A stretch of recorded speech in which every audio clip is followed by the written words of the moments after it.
임대사업자가 부활한다 라는 소식이 있어가지고 전해드리려고 합니다. 전세난이 심해지자 주택임대사업자 양도세 혜택을 그대로 유지한다 라는 8월 9일 발 단독 기사인데요. 여당에서 임대사업자를 옥죄고 뭐 신규 등록도 폐지시키고 뭐 기존에 있던 사업자들도 다 말소시키고 그 뭐 세금 혜택 있는 것들도 다 없애버리겠다 뭐 이렇게 한 게 있었는데 그거를 결국 백지화한다는 내용의 여당의 어떤 결정이 있었다고 합니다. 그러니까 이게 쉽게 얘기해서 그냥 임대사업자 관련된 규제책들이 최근에도 많이 나왔었거든요. 근데 그거를 추진하고 있었어요. 정확하게는 법으로 바꿨던 건 아니고 야 우리 이제 이렇게 할 거야 알겠지? 형 너무해요 막 하고 있었는데 몰라 우리는 우선 간다 라고 하다가 상황이 좀 안 좋아졌단 말이죠. 그래서 야 우리 다 백지화하겠다. 왜 이렇게 갑자기 입법을 추진하다가 바꾸겠어요. 지금 상황이 생각보다 심각하거든요. 이 전월세난이라는 게 에이 뭐 이렇게까지 길어지겠어? 라고 여당이 생각했을지도 몰라요. 그런데 너무 심각한 거야. 야 이거 진짜 큰일이다. 올라가는 속도가 가파르거든요. 야 이거 전월세난이 이거 심각한데 이거를 막기가 쉽지 않을 것 같은 거죠. 그래서 어떻게 합니까? 동생한테 연락을 합니다. 여보세요? 동생 잘 지내지? 임대업 그 잘하고 있어? 라고 전화를 건 거예요. 우리 형이. 근데 이 동생들은 어떤 동생들이에요? 연 끄는 동생들이잖아요. 나 다 망하게 하겠다. 너 사업 접어라고 했던 동생이잖아요. 그러니까 화가 나죠? 형 나한테 왜 전화했어? 우리 연 끄는 지 오래된 거 아니었어? 라고 반문을 하는 거예요. 그러니까 이 형이 이렇게 얘기하죠. 그게 내가 좀 미안하게 됐어. 내가 좀 생각이 좀 짧았다 야. 내가 그때 좀 너무 좀 심했지? 그래서 우리 그거 안 하기로 했어. 너 사업 계속 해도 돼. 이 말입니다. 그러니까 이 동생들이 이제 짜증나 막 이러는 거죠. 형 왜 또 말 바꾸는 거야 도대체. 우리 연 끊기로 했었잖아. 미안해. 우리가 좀 보니까 너네 좀 도움이 좀 필요해. 야 니네가 계속 좀 사업 좀 하자. 나랑 같이 일 좀 해야 쓰겄다. 미안해. 근데 이 동생들이 좀 속상한 게 있어요. 뭐냐면 이 형이 6개월 안에 다 팔으라고 그랬거든요. 이 형이 작년에 정책을 얘기하면서 야 너네들 다 말소시켜 버릴 거고 이제 6개월 안에 다 팔아. 안 그러면 세금 혜택 다 없어진다 라고 해가지고 이 동생들이 나 미치겠다 어떡하지 이거 팔 수도 없고 이거 세금 완전 폭탄인데 라고 해서 그나마 팔리는 물건들을 헐값에 판 게 있어요. 근데 이 헐값에 판 거를 이제 이 동생들이 속상하잖아. 그러면 형이 말 바꿨으니까 이거 물어줄 거야? 어떡할 거야? 형한테 거꾸로 물어보는데 이 형의 반응은 뭐죠? 잠깐만 미안해 여보세요? 나 지금 엘리베이터거든? 내가 좀 잘 안 들리는데 야 우선 미안하고 다시 또 얘기하자 알았지? 내가 내려서 전화할게 하면서 끊어. 그러니까 이게 사과인가 아닌가 이게 미안하다고 한 것인가 아닌가 잘 모르겠지만 어쨌든 백지화가 됐습니다. 그러면 이 사건의 시작은 무엇일까? 2017년도로 돌아갑니다. 2017년도에 지금은 떠나신 김현미 장관이 이제 총대를 메고 이런 얘기를 하죠. 여러분들 임대사업자를 하셔야 됩니다. 저희 싫은데요? 하세요. 싫은데요? 왜 저희가 해야 되죠? 그거 의무가 엄청 많잖아요. 그게 말이야 우리가 세금을 앞으로 이제 엄청나게 올릴 거야. 그러면 너네들 세금 다 내면은 사실상 돈 벌 수가 없어. 대신에 이 의무가 있는 임대사업자로 등록을 하면 내가 그 세금을 올리는 건 봐줄게. 세금 증세는 봐줄게였습니다. 그러니까 이 등록을 꺼려하던 일반 다주택자겠죠? 다주택자 분들은 앞으로 나를 때리겠다고 하는 거를 봐준다는 게 혜택일까? 라고 의문을 많이 가졌어요. 나한테 혜택을 주면 지금보다 더 뭐 혜택을 주든지 그게 아니고 내가 앞으로 너 10대를 때릴 건데 그걸 안 때리는 게 혜택이야 라고 한 거죠. 근데 이때 정부가 엄청 압박을 많이 했어요.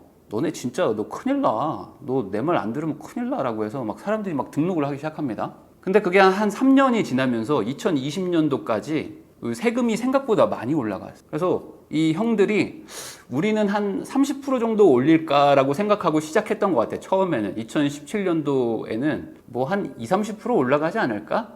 라고 생각을 했는데 하다 보니까 우리가 이렇게 하다 보니까 세금이 뭐 이렇게 올라가는 거예요. 그래가지고 이제는 한 2배가 넘게 올라가 버렸어요. 근데 이 임대사업자 얘네들은 요 세금을 그대로 가는 거죠.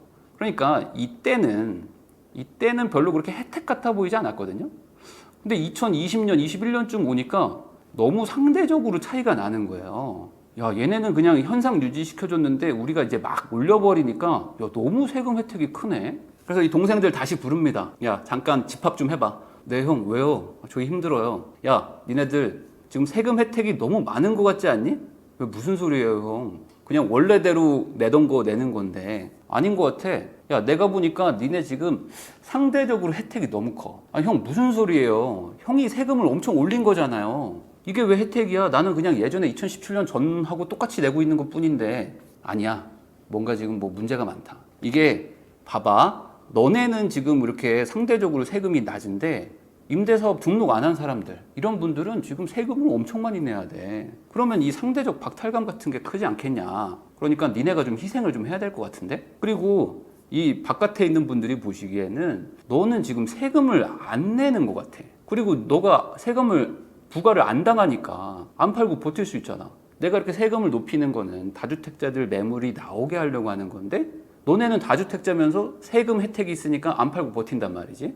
그러니까 지금 매물이 안 나오는 것 같단 말이야. 형, 근데 우리가 지금 전세를 시세보다 반값에 주고 있는 건 알지? 우리가 의무가 엄청 많은 건 알고 있지?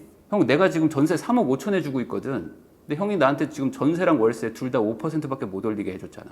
실거주도 나 못하게 하잖아. 그래가지고 나 그냥 옛날 시세 그대로 지금 주고 있거든. 근데 내 옆집 지금 전세 7억이야. 형, 그러면 나는 지금 반값에 주고 있는데 나도 지금 손해보고 있는 거잖아. 근데 왜 그래, 형? 우리도 지금 희생하고 있는 거 많거든? 만약에 형 나한테 이거 진짜 말소시키고 막 폐지시키잖아. 그럼 나도 전세 7억 줄 거야. 나 전세 7억 주면 여기 이 동네 폭등한다? 라는 얘기를 막 동생들이 하는 거야. 근데 이 형이 어떻게 했었냐, 처음에. 야, 근데 그거는 뭐 그럴 수도 있겠지. 근데 야, 요즘 분위기가 안 좋다, 야. 어떡하냐? 야, 네가 좀 총대 좀 메고 어쩔 수 없을 것 같다. 좀 네가 좀 희생해. 그래서 작년에 710 대책 나오면서 정부가 이런 발표를 합니다. 임대사업자가 4년, 뭐 5년, 8년, 10년 뭐 이런 게 있었어요. 옛날에, 아주 옛날에 하신 분들은 뭐 3년짜리 임대사업자도 있었습니다. 그리고 이제 최근에는 이제 4년, 8년, 10년 뭐 이렇게 있었는데 그 10년짜리 초장기 임대주택 사업자 이거 말고는 다 세금 혜택을 폐지해버리겠다고 했어요. 그리고 막 자동 말소시켜버리기로 했습니다. 그러니까 10년짜리들 아니고서는 다 니네는 이제 임대사업 접으라는 겁니다. 그러니까 총대 매라는 거죠. 너네 의무 다 끝나는 순간 다 혜택을 뺏어버리겠다. 왜 말소하냐? 말소가 되는 순간 세금 혜택이 없어져 버리니까. 그러면 내가 유예 기간을 조금 줄 테니까 그때 무조건 팔어. 안 그러면은 너 세금이 엄청나게 많이 나올 거야. 아까 2배 정도 차이 났으니까. 이걸 다 끌어올리겠다는 거죠. 그러니까 한마디로 사업 접으라고 했어요. 근데 사업을 못 접는 분들도 있잖아요. 난 임대사업을 해야지만 먹고 살 수 있는 사람도 있어. 그런 사람들은 재등록을 하려고 그랬어요. 재등록. 저 그러면 저 다시 그냥 10년짜리 의무 임대로 가서 또 10년 동안 좀 빌려주면 안 될까요? 저 그냥 사업 좀 유지하면 안 돼요? 안 돼. 임대사업자를 완전 폐지 추진합니다. 그래서 빌라랑 다가구 같은 것들도 다 신규 등록을 못하게 해버렸어요. 이 사업은 이제 없어진 거예요. 우리나라에서 이제 임대사업이라는 건 없는 거예요. 건설 임대만 됩니다. 집을 지어가지고 임대하는 뭐 부영 아파트 같은 거 있죠. 민간에서도 건설 임대만 되지 집을 사가지고 임대 주는 거는 우리나라에서는 더 이상 없어지게 됐어요.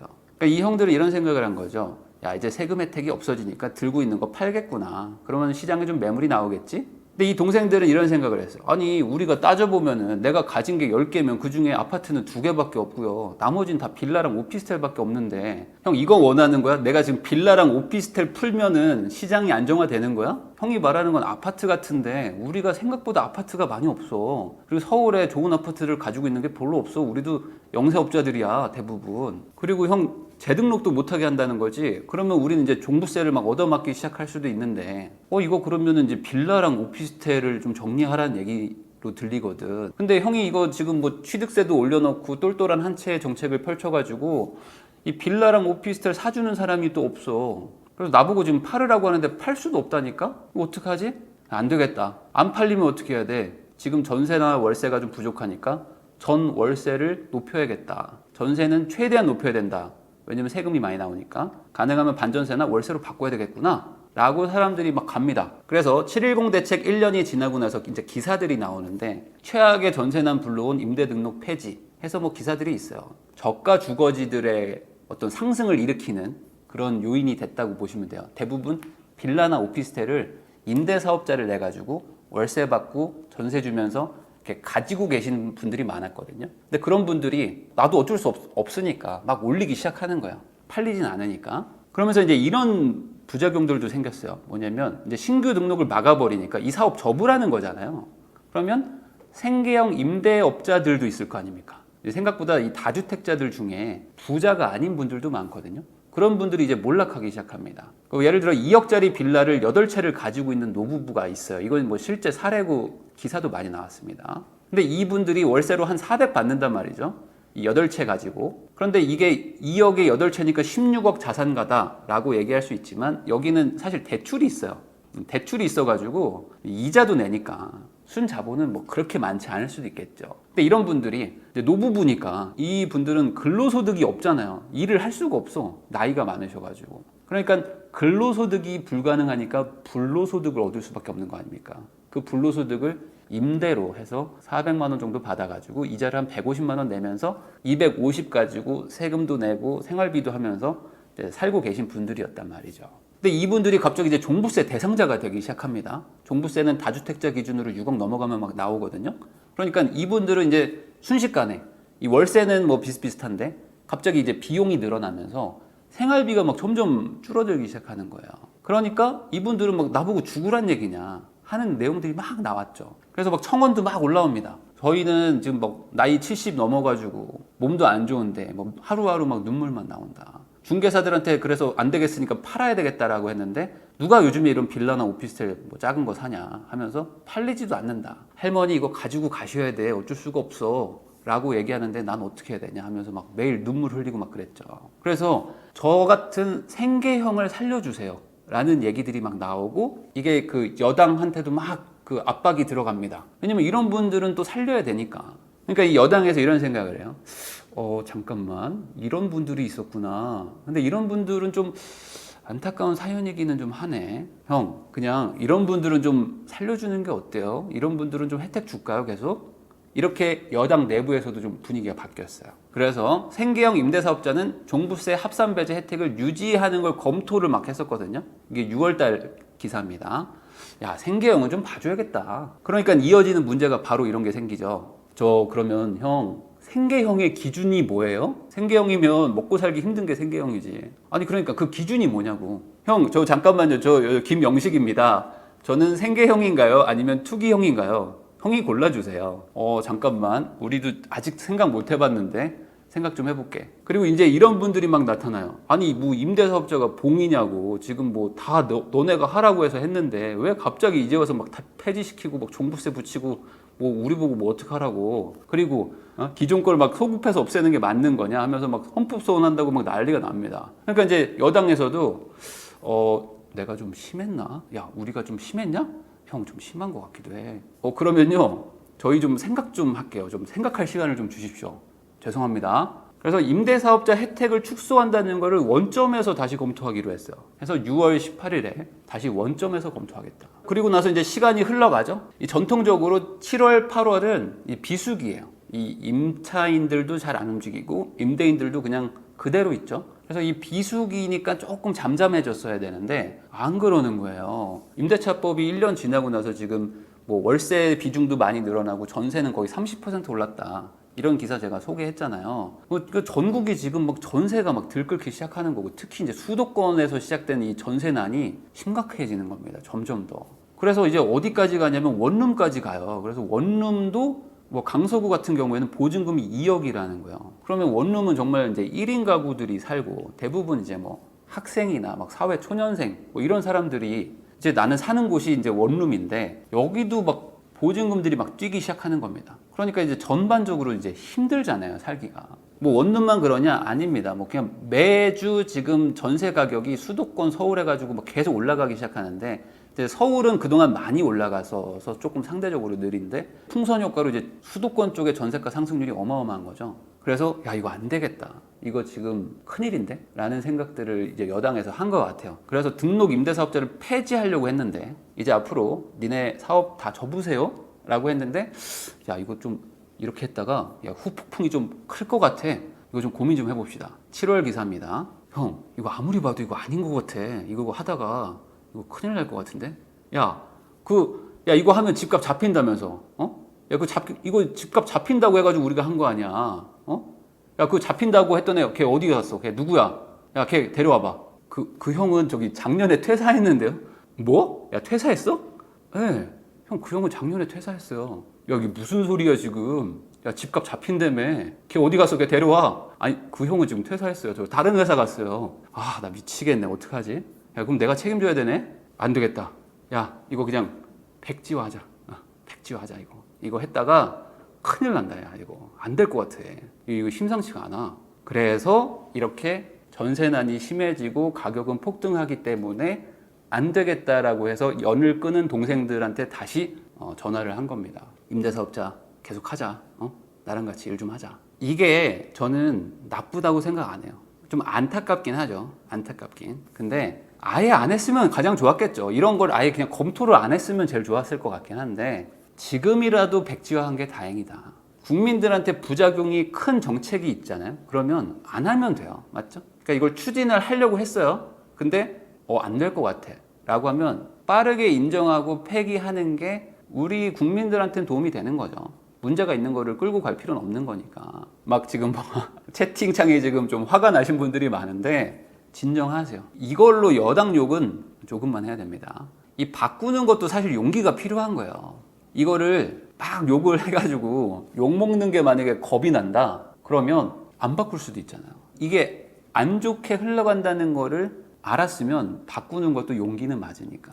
그래서 이제 정부나 여당한테 제가 이제 뭐 개인적으로 이제 바라는 점은 좀 용기를 갖고 다른 것들도 좀 재검토를 했으면 좋겠다. 그래서 그동안 시행했던 여러 가지 법들이 있거든요. 그런 것들을 좀 하나하나 좀 재검토를 좀 했으면 좋겠어요. 이왕 이렇게 된 거 지금 하나씩 백지화를 하고 있는 게 있거든요. 그러면 기존에 했던 것들도 뭐 재검토 안 할 이유는 없는 거니까. 이렇게 예를 들면 좋을 것 같아요. 우리가 이제 운전하다 보면은 길을 잘못 들어가는 경우가 있어요. 그럼 길을 잘못 들어가면 어떻게 해야 돼? 빨리 후진해서 나오든지 빨리 유턴을 해야 됩니다. 그게 그나마 시간을 아끼는 방법이에요. 근데 많은 분들이 어떻게 뭘 후진하고 유턴해 그냥 가다 보면 또 길 나오겠지 해서 막 가다가 막다른 길에 부딪히는 경우가 있습니다. 그러면 내가 원하는 목적지랑 다른 곳에 가게 돼. 그럼 다시 또 돌려서 나오면 그 시간 손해가 훨씬 크거든요. 그러니까 바꿔야 되는 게 있으면 바꾸는 것도 좋은 것이다. 현재 정부와 여당이 여러 개를 추진하다가 지금 이제 한 발씩 좀 빼고 있는 게 있습니다. 그러니까 후진을 하는 거죠. 유턴도 하고. 임대사업자 제도 폐지하려고 하다가 지금 이제 다시 그 폐지를 폐지하겠다. 그리고 신규 계약에도 뭐 임대차법 적용해가지고 뭐 월세 제한, 전세 상한제 뭐 이런 거 하려고 했다가 이런 것도 뭐 생각은 해봤지만 굳이 안 할 생각이다. 이렇게 약간 좀 방향 바꿨고요. 재건축 2년 실거주 의무부가 이거 제가 다뤘죠. 이거 해가지고 서울에 재건축 아파트들 전세가 씨가 말랐는데 이게 다시 풀리고 있죠. 백지화하면서. 그리고 공시가격 인상하고 재산세 인하하고 뭐 이런 것들. 그러니까 너무 세금이 급격하게 올라가니까 이제 부작용들이 막 나타나고 그거를 좀 정부가 야 이거 안 되겠는데 하면서 좀 깎아주는 것도 있고. 그리고 이제 공공택지 같은 것들 막 지정하고 있는데 주민들 반발이 너무 심해요. 그 주민의 동의를 얻어서 발표한 게 아니라 우선 발표부터 하고 동의를 얻으려고 하니까 막 삐걱댔단 말이죠. 그래서 이것도 막 과천 같은 경우는 백지화되고 막 그런 것들이 있거든요. 이런 것들도 지금 하나하나 조금씩 좀 바뀌고 있죠. 주택담보대출 완화 같은 거. 우리가 대출 규제를 막 했었는데 집값은 막 계속 올라가고 무주택 청년층이 집을 살 수가 없으니까 대출 규제도 뭐 조금이나마 풀어줬었죠. 그러면 이렇게 이제 하는 거를 백지화했으니까 원래대로 한다는 거예요. 기존대로. 그러니까 작년 7월 전으로 돌아가는 거죠. 그러면 이게 시장에 어떤 영향을 주는 걸까? 뭐 아직 명확하게 어떤 안이 확정돼서 나오는 건 아닌 것 같아요. 지금 뭐 기사가 어제 나온 거니까 이렇게 추진하던 게 백지화가 됐구나 정도라서 조금 더 안을 보긴 해야겠지만 그 빌라랑 오피스텔 부분에서 임대사업자는 다시 부활한 겁니다. 아파트는 막혀 있어요. 그러니까 아직 뭐 다 푼 것은 아닌데 빌라랑 오피스텔 같은 이쪽에 임대사업자는 다시 부활했기 때문에 이쪽에서는 이제 전세나 월세 공급들이 조금 더 되기 시작할 거고, 그리고 현재 가지고 있는 임대사업자들 중에 대부분 이걸 가지고 있는 분들이 이제 생계형인 분들이 많아요. 월세가 없으면 이제 소득이 급격하게 줄어드는 분들, 이런 분들 입장에서는 이제 한숨 돌린 거죠. 그러니까 다시 또 전세도 주고 월세도 줄 수 있는 거예요. 그러면 지금 저가 주거지들의 전월세 상승세가 되게 높았거든요.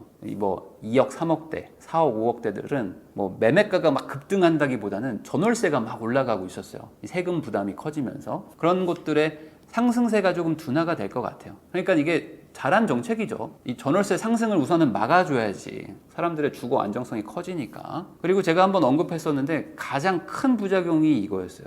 뭐냐면 빌라랑 오피스텔이 임대사업자를 못하게 하니까 빌라 오피스텔을 사는 사람들이 대부분 누구예요? 어떤 월세 받을 목적의 투자인 경우들이 많을 거 아닙니까? 내가 돈이 있는데 내 집도 있어, 아파트가.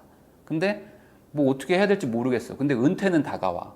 아, 그러면 여보 우리 오피스텔 같은 거 하나 분양받아가지고 거기서 좀 월세라도 좀 받아볼까? 은행 이자보다 높으니까? 뭐 이러면서 분양을 받는 분들도 있고 빌라 같은 것들도 뭐 하나 사가지고 월세를 좀 받아볼까? 뭐 이렇게 하던 분들이 있었어요. 근데 신규 분양이 안 됐어요. 이쪽이 완전 난리가 났었거든요. 왜냐면 빌라 오피스텔을 임대사업자를 못하게 하면 누가 분양을 받습니까? 다주택자가 되는 건데 이 작은 집을 하나 사는 순간 이게 주택수로 막 포함이 되면서 기존의 내 아파트에 세금 영향을 막 주기 시작하니까 돈이 조금 있는 분들, 이런 분들이 빌라랑 오피스텔을 분양 받을 수가 없는 거야. 받아가지고 임대사업자 내면서 월세를 받으려고 했던 분들 수요가 끊겨버리는 거지. 그러니까 이 빌라 오피스텔을 짓고 있던 분들 있죠. 이 짓고 있던 분들 입장에서는 그냥 사업 접으라는 거야. 망하라는 거죠. 그러면 앞으로 안 지은 분들은 어떻게 하겠어? 야, 이거 지으면 큰일 나겠다 라고 해서 신규 분양이 완전 중단되는 사태였는데 아, 이제 다시 공급이 되는구나. 빌라랑 오피스텔도 신축들이 생길 수 있는 여지가 조금은 생긴 겁니다. 그래서 뭐 다시 한번 정리하면은 정부와 여당이 추진하던 게 있었는데 그걸 이제 검토해보고 상황이 돌아가는 걸 보니까 좀 부작용이 크다. 그래서 조금 늦었지만 지금이라도 백지화를 했고 잘했다. 이건 잘한 겁니다. 이거를 계속 만약에 추진했으면 더 심각한 피해들이 많았을 텐데 그러니까 저가 주거지에서의 약간의 상승세 둔화가 생기니까 어쨌든 한숨 돌렸다. 이렇게 정리를 할 수 있을 것 같아요. 또 마음이 변하지 않을까요? 저 형들이 그러실 수도 있겠죠. 우리 형들이 또 마음을 또 마음이 갈 때 같으셔. 마음이 갈 때 같으신 분들이어가지고 또 상황 보면은 야 우야 너 여기까지 왔는데 네가 또 총대 매라 또 이럴 수도 있어요 또. 그래서 지금 이 동생들이 지금 전화 지금 피하고 있는 것 같아. 제가 보니까 동생들이 약간 형 전화 안 받으려고 하는 것 같아요. 근데 뭐 어쨌든 지금 뭐 한숨 돌렸죠. 한숨 돌렸고 이게 뭐 다주택자를 위하는 정책이냐? 라고 또 오해하시는 분들이 있을 것 같아요. 이걸 다주택자들 그럼 혜택을 다시 준다는 거야? 이 나쁜 놈들? 뭐 이렇게 생각할 수도 있는데 이 한쪽을 규제하면 다른 한쪽이 혜택을 받는 게 아닙니다. 세상은 그렇게 1과 0으로 이루어진 게 아니거든요. 여기를 때려잡으면 얘네들이 어떻게 움직이느냐에 따라서 이쪽이 또 피해를 받는 경우가 있어요. 그래서 이거를 그나마 좀 없애니까 이제 조금은 나아지는 거고 그러면 이 다주택자들, 이 나쁜 놈들은 어떻게 때려잡아요? 라는 분들이 있다면 그거는 다른 식으로 풀어야 되는 거지 이렇게 규제와 세금으로 풀면은 임차인들한테 좀 고통스러운 일들이 생기니까 그거는 좀 이해를 좀 하고 넘어가셔야 된다.